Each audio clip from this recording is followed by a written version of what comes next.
یا ایھا الذین آمنوا اتقوا اللہ وکونوا مع الصادقین، اے ایمان والو اللہ سے ڈرو اور سچوں کے ساتھ ہو جاؤ۔ اے ایمان والو اللہ سے ڈرو، سچوں کے ساتھ ہو جاؤ۔ حضرات محترم، آخر وہ سچے لوگ کون ہیں جن کے نقش قدم پر چلنے کے لیے رب ہم سے کہہ رہا ہے اور ایمان والوں سے کہہ رہا ہے، بار بار کہہ رہا ہے سچوں کے ساتھ ہو جاؤ۔ ملت کے نوجوانوں، یہی وہ نفوس قدسیہ ہیں، یہی وہ اللہ کے محبوب ہیں جن سے ہم وابستہ ہو جائیں گے تو ہماری دنیا بھی کامیاب ہو جائے گی، ہماری آخرت بھی کامیاب ہو جائے گی۔ حضرات محترم، یہ وہ اولیاء اللہ کے دربار، قسم خدا کی یہ وہ دربار ہے جن درباروں میں بڑے بڑے پاپی آئے ہیں، اللہ کے ولی بن گئے ہیں، بڑے بڑے شرابی آئے ہیں، ان کا بیڑا پار ہو گیا ہے، بڑے بڑے جواری آئے ہیں، ان کا بیڑا پار ہو گیا۔ قسم خدا کی اے وہ اللہ کے ولی ہیں، اللہ کے محبوب ہیں۔ بس حضرات محترم، آخری واقعہ میں آپ کے سامنے بیان کر کے میں اپنی بات کو سمیٹنا چاہوں گا۔ کافی ابھی ہمارے علماء اکرام تشریف رکھتے ہیں، ان کا بھی خطاب ہمیں آپ کو سماعت کرنا ہے۔ حضرات محترم، یہ اولیاء اللہ ہیں۔ تم بتاؤ، ہر ہندوستان کی سرزمین پر قسم خدا کی یہی تو ہندوستان کی خوبصورتی ہے کہ سب سے زیادہ اگر اولیاء اللہ جلوہ گرد ہندوستان کی سرزمین پر ہے، اور اولیاء اللہ کے دربار میں ہر مذہب کے لوگ ماننے والے جاتے ہیں۔ قسم خدا کی صرف مسلمان ہی نہیں جاتے ہیں بلکہ ہر مذہب کے ماننے والے لوگ جاتے ہیں اور اپنی اپنی مرادوں کو پا کر آتے ہیں، خالی دامنوں کو لے کے جاتے ہیں، اور جب آتے ہیں تو جھولیاں بھر کے آتے ہیں، دامن بھر کے آتے ہیں۔ حضرات محترم، ارے تم اپنا لگاؤ ان سے کر کے تو دیکھو، ارے کر کے تو دیکھو، قسم خدا کی تمہاری دنیا کامیاب ہو جائے گی۔ اور ہم یوں تو دنیا میں در در بھٹکتے رہے قسم خدا کی، لیکن میرا کوئی بھی ایسے اللہ کے ولی کے دربار میں آنا قبول ہو گیا تو میرا بیڑا پار ہو جائے گا۔ حضرات محترم، بس ایک واقعہ میں آپ کے سامعوں کے حوالے کرنا چاہوں گا۔ حضرات محترم، ایک شخص ہے جو سرکار سیدنا غوث اعظم رضی اللہ تعالیٰ عنہ کی بارگاہ میں پہنچا ہے، عرض کیا ہے حضور میں آپ سے مرید ہونا چاہتا ہوں، بیعت ہونا چاہتا ہوں۔ سرکار غوث اعظم رضی اللہ تعالیٰ عنہ نے ارشاد فرمایا کہ ہو جاؤ۔ تو وہ شخص عرض کرتا ہے کہ حضور میں مرید تو آپ سے ہونے آیا ہوں، لیکن میری دو شرطیں ہیں۔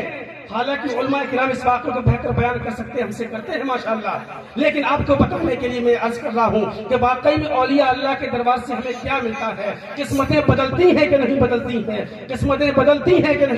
ہیں، حضرات محترم۔ اور سرکار سیدنا غوث اعظم رضی اللہ تعالیٰ عنہ نے ارشاد فرمایا، بتا تیری پہلی شرط کیا ہے؟ وہ شخص عرض کرتا ہے حضور میری پہلی شرط یہ ہے کہ میں چور ہوں، چوری کرتا ہوں، چوری نہیں چھوڑوں گا۔ میں چور ہوں، چوری کرتا ہوں، چوری نہیں چھوڑوں گا۔ سرکار سیدنا غوث اعظم رضی اللہ تعالیٰ عنہ ارشاد فرماتے کہ ارے کتنا تو غلط کام کر رہا ہے، یہ شریعت کے خلاف ہے، یہ بہت بڑا جرم ہے، گناہ ہے۔ سرکار غوث اعظم ارشاد فرماتے بتا تیری دوسری شرط کیا ہے؟ عرض کرتا حضور میں نماز نہیں پڑھتا ہوں اور نماز نہیں پڑھوں گا۔ سرکار غوث اعظم ارشاد فرماتے ہیں نعوذ باللہ من ذالک، تو ایسی بات کر رہا ہے نماز نہیں پڑھے گا، ارے میں تجھے مرید نہیں کروں گا۔ اب وہ شخص جو چور بھی ہے، بے نمازی بھی ہے، عرض کرتا حضور ارے آپ کا دربار تو وہ دربار ہے حضور کہ آپ نے بڑے بڑے پاپیوں کی قسمتیں سنوار دی ہیں، حضور آپ کا دربار تو وہ دربار ہے کہ آپ کے دربار میں جو بھی آیا ہے اس کی دنیا کامیاب ہو گئی ہے، ان کی قسمتیں جاگ گئی ہیں، حضور مجھے آپ مرید کیجئے۔ مجھے سرکار غوث اعظم نے ارشاد فرمایا کہ نہیں، میں تجھے مرید نہیں کروں گا۔ اب وہ شخص وسیلہ دے رہا ہے کہ آپ کو امی جان کا واسطہ ہے، فاطمہ ام الخیر کا واسطہ ہے کہ آپ مجھے مرید بنا لیجئے۔ آپ وہ تمام وسیلے دے رہا ہے، تمام واسطے دے رہا ہے وہ شخص آنے والا، آپ مجھے مرید بنا لیجئے، آپ مجھے بیعت کر لیجئے۔ تو سرکار غوث اعظم رضی اللہ تعالیٰ عنہ کافی دیر کے بعد ارشاد فرماتے ہیں اے انسان اگر واقعی میں تو مرید ہونا چاہتا ہے تو میری بھی ایک شرط ہے۔ تو عرض کرتا حضور جلدی پیش کیجئے، آپ میری 2 مان لیجئے، میں آپ کی 1000 شرطیں ماننے کو تیار ہوں۔ وہ چور بے نمازی کہہ رہا ہے کہ آپ میری 2 شرطیں مان لیجئے، میں آپ کی ہزاروں ماننے کو تیار ہوں۔ سرکار غوث اعظم ارشاد فرماتے صرف میری ایک شرط ہے، سرکار غوث اعظم ارشاد فرماتے گئے سن کہ جس وقت اذان کا وقت ہو، جس وقت اذان کا نماز کا وقت ہو، اذان دے دیا کرنا، اذان دے دیا کرنا۔ اے ملت کے نوجوانوں، اس نے کہا یہ کوئی مشکل کام نہیں ہے، اتنا تو میں کرتا رہوں گا۔ اب وہ شخص اپنے گھر پہ چلا آیا، آنے کے بعد میں اس نے وعدہ کیا سرکار غوث اعظم سے کہ جب بھی وقت ہوا کرے گا ہم اذان دے دیا کریں گے، جب بھی وقت ہوا کرے گا ہم اذان دے دیا کریں گے۔ لیکن اس کو یہ نہیں معلوم تھا کہ ہم نے جو وعدہ کیا ہے وہ کس سے وعدہ کیا ہے، ہم نے جو وعدہ کیا ہے ارے کوئی معمولی شخص سے وعدہ نہیں کیا ہے، قسم خدا کی سرکار غوث اعظم رضی اللہ تعالی عنہ تمام ولیوں کے سردار ہیں، تمام ولیوں کے سردار ہیں، اور خود غوث اعظم ارشاد فرماتے ہیں کہ جب تک میرا ہر چاہنے والا جنت میں نہ چلا جائے اس سے پہلے پہلے عبد القادر جنت میں نہیں جا سکتا ہے، اس سے پہلے پہلے عبد القادر جنت میں نہیں جا سکتا ہے۔ اور میرا کوئی بھی مرید اگر پریشان ہے، اگرچہ وہ مشرق میں ہے اور ہم مغرب میں ہے، اور اسی پریشانی کے حال میں مجھے پکارے گا، ہم اس کی مدد کے لیے پہنچ جائیں گے، ہم اس کی مدد کے لیے پہنچ جائیں گے۔ ملت کے نوجوانوں غور کرنے کا مقام ہے۔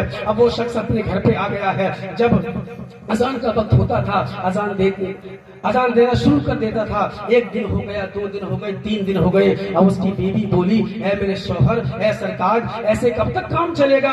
ارے گھر پہ فاقے ہونے لگے ہیں، جب تک تم چوری کرتے تھے گھر میں تمام چیزیں موجود تھیں، لیکن جب سے تم نے اذان دینا شروع کیا ہے راشن پانی ختم ہو گیا ہے، تمام غلہ ختم ہو گیا ہے، اب تم بتاؤ گھر کا سامان کہاں سے لے کے آؤ گے؟ اب خرچے کہاں سے پورے ہوں گے؟ گھر میں فاقے کا نوبت آ گئی ہے، فاقے کا نمبر آ گیا ہے۔ اب وہ شخص بولا ارے میری بیوی یہی تو سوچ رہا ہوں کہ کون سا وقت ایسا نکالوں جو ہمارے لیے اچھا وقت ہو، جس میں ہم چوری کر سکے، جس میں ہم چوری کر سکے۔ اس کے ذہن میں آیا چلو ہو نہ ہو رات کا وقت تقریباً 10 بجے کے بعد میں یا 11 بجے کے بعد میں، اور صبح فجر تک لمبا وقت ہے، اس وقت میں اچھی طریقے سے ہم چوری کر سکتے ہیں حضرات محترم۔ لیکن اس سے وعدہ کیا تھا غوث اعظم نے کہ جب بھی اذان کا وقت ہوگا ہم اذان دے دیا کریں گے۔ حضرات محترم، اب رات کا سناٹا ہے، وہ انسان اپنے گھر سے نکلا ہے، چوری کے ارادے سے نکلا ہے، چوری کی نیت سے نکلا ہے، اور نکلنے کے بعد میں ایک گھر پہ پہنچا ہے، بڑا عالی شان مکان بنا ہوا ہے۔ تم بتاؤ رات تقریباً رات کے 11-12 بجے سب لوگ سو جاتے ہیں،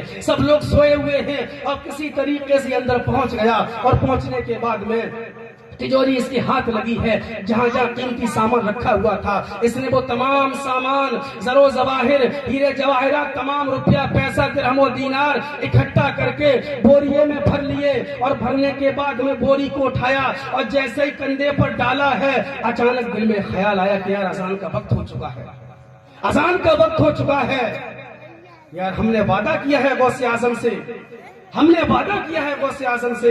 اس نے وہ بوری کو وہیں رکھ دیا اور اسی گھر میں اذان دینا شروع کر دیا ہے۔ اب جیسے ہی اس انسان نے اذان کے کلمات ادا کیے ہیں پورا گھر بیدار ہو جاتا ہے، جاگ جاتا ہے، ارے میرے گھر میں پتہ نہیں کون ایسا انسان آ گیا ہے جو صبح صبح اللہ کا نام لے رہا ہے، جو اذان دے رہا ہے۔ تمام لوگ بیدار ہو جاتے ہیں۔ اب جیسے ہی اس نے اذان کو مکمل کیا ہے اور کرنے کے بعد بوری کو ہاتھ لگانا چاہا کہ چلو نکل لیتے ہیں، اب کیا دیکھتے ہیں، کیا دیکھتا ہے کہ تمام لوگ جاگ چکے ہیں۔ اب بیچارہ پھنس گیا، اب بڑے پریشان ہے کہ جاؤں تو جاؤں کہاں؟ یار میں نے سوچا تھا کہ اذان تو میں نے کمپرومائز کیا ہے، میں نے وعدہ کیا کہ اذان دیں گے، اذان تو میں نے پڑھ دی ہے، اب کیسے جاؤں، کیسے نکلوں؟ کیونکہ تمام لوگ جاگ چکے ہیں۔ اس کے ذہن میں ایک بات آتی ہے، چلو ایک کام کرتے ہیں یار، جب تک یہ لوگ وضو کریں گے، جب تک یہ سب لوگ بیدار ہوں گے، تب تک 2 رکعت نماز سنت ادا کر لیتے ہیں۔ اب جیسے ہی اس نے 2 رکعت کی نیت باندھی ہے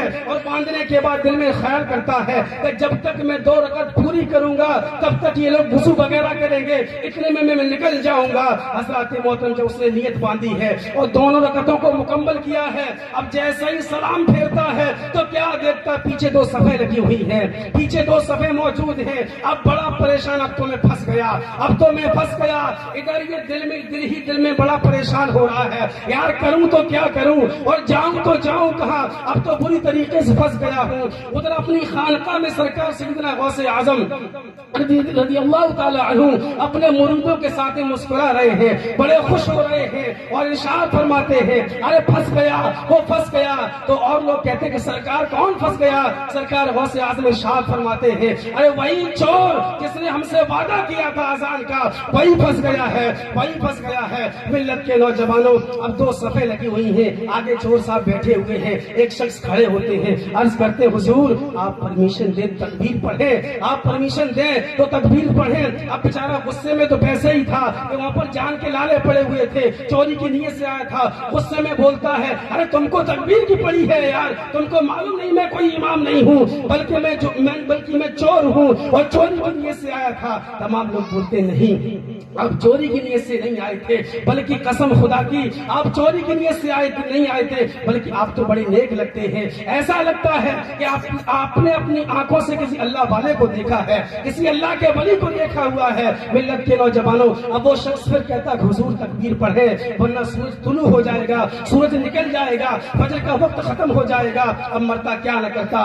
بیچارہ کہتے کہ چلو تکبیر پڑھو۔ اب جیسے ہی ان لوگوں نے اس نے تکبیر پڑھی اور اس انسان نے نیت باندھی ہے جس طریقے سے جیسے اس نے مکمل کی ہوگی، بیچارہ چوری کرنے آیا تھا نا، بڑا پریشان تھا۔ جب اس نے 2 رکعت مکمل کی، سلام پھیرنے کے بعد میں اب تمام لوگ اس کے ہاتھوں کو چومنا شروع کر دیتے ہیں، اس کو ہاتھوں کو چومتے ہیں۔ اب وہ بار بار کہتا کہ نہیں، ارے تمام لوگ چلو اٹھو میرے ساتھ، دیکھو وہ بوری رکھی ہوئی ہے، اس میں آپ کے گھر کا تمام سامان موجود ہے، ہم چوری کے لیے اس نیت سے آئے تھے۔ تمام لوگ کہتے کہ نہیں حضور نہیں، آپ چوری کی نیت سے، یہ تو آپ کی خاکساری ہے، یہ تو آپ کی انکساری ہے، آپ کی آنکھیں بتا رہی ہیں کہ آپ کی آنکھوں نے کسی اللہ والے کو دیکھا ہے، آپ کے ہاتھوں سے ایسا لگ رہا ہے کہ آپ نے اپنے ہاتھ کو کسی اللہ والے کے ہاتھ میں دیا ہوا ہے۔ ملت کے نوجوانوں، تمام لوگ اس کے ہاتھوں کو چومتے ہیں اور چومنے کے بعد میں وہ شخص کہتا ہے، سرکار غوث اعظم رضی اللہ تعالی عنہ کے دربار کی طرف اپنا چہرہ کرتا ہے، دونوں ہاتھوں کو جوڑتا ہے، عرض کرتا ہے کہ حضور مان گیا، میں سرکار مان گیا، واقعی میں حضور میں مان گیا کہ جب ایک وقت کی نماز میں نے پڑھی تو تمام لوگوں نے میرا اتنا احترام کیا کہ سب نے میرے ہاتھ چومے، اگر واقعی میں 5 وقتہ نماز پڑھوں گا تو پوری دنیا میرا احترام کرنا شروع کر دے گی، پوری دنیا احترام کرنا شروع کر دے گی۔ ملت کے نوجوانوں، بس میں اپنی بات کو سمجھنا چاہوں گا کہ جب ان کی گدا بھر دیتے ہیں شاہانہ زمانہ کی جھولی، جب ان کے گدا بھر دیتے ہیں شاہانہ زمانہ کی جھولی، ارے محتاج کا جب یہ عالم ہے مختار کا عالم کیا ہوگا، محتاج کا جب یہ عالم ہے مختار کا عالم کیا ہوگا۔ اللہ کی بارگاہ میں دعا ہے، پروردگار عالم جو ہم نے یہاں پر بیان کیا میرے اللہ، اگر ہم سے کوئی جان کر انجان میں خطائیں ہو گئی ہیں، میرے مولا پیارے حبیب کے وسیلے سے یا اللہ تمام غلطیوں کو معاف فرما۔